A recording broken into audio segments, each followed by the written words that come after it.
Thursday, March 15th edition of the Carolina Weather Video. I'm meteorologist Matthew East here with you, and the warmth continues. Highs again today, heading up above the 80-degree mark in many spots across the region. We tied the record high yesterday of 82 in Greensboro and set a new record high in Charlotte. The old record was 82, and the Charlotte airport hit 83.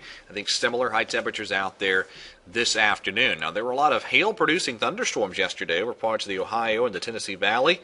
Good number of hail reports there in that part of the country, and there's a slight risk of severe weather covering some of those same areas today, and a big general thunderstorm outlook, including the western Carolinas. And there'll be probably a few isolated showers and storms around here by this afternoon and this evening. Now, this morning, you have a pretty decent line of some thunderstorms in parts of Ohio down into parts of Kentucky and Tennessee.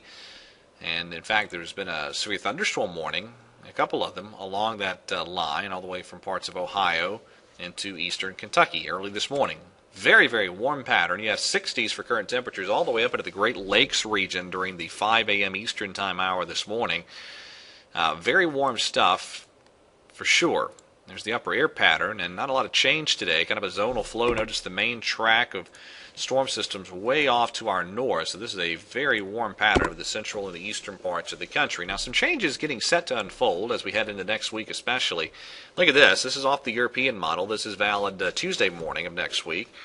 Big trough diving into the Plain States, and I would anticipate a pretty decent round of severe weather with this, if that's correct, as that punches into what will still be a very warm type of air mass. And then look at what happens here on the European by Thursday. Big cutoff low centered over eastern Arkansas and western Tennessee that only very slowly moves to the east. And look at that. This is a good bit later. So this is Saturday evening. So we have, again, Thursday early afternoon, Saturday evening. That upper low barely moves on the European model, and it's not really the odd model out here. The GFS has a very similar solution. Let's go back to that panel. There's the European early Thursday afternoon. This is the GFS Thursday morning. So some agreement with that overall type of solution.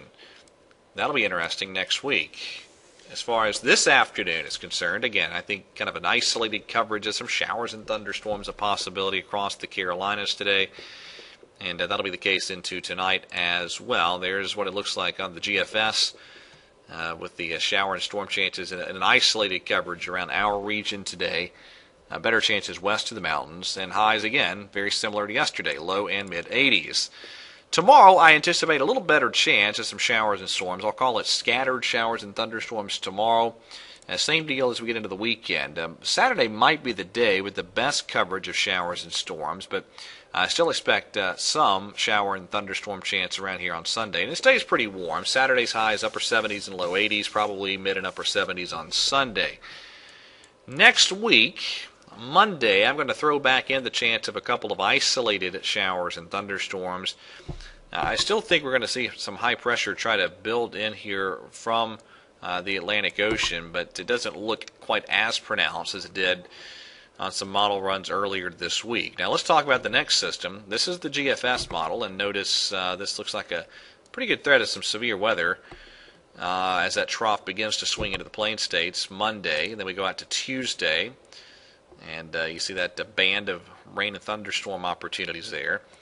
We go out finally to Saturday, and that's when the GFS swings that shower and thunderstorm chance with that main system into our region Friday into Saturday. The European a little quicker, and this is Friday morning on the European solution. So the movement of that upper low, if it does cut off, as is being indicated on some models, is going to be a really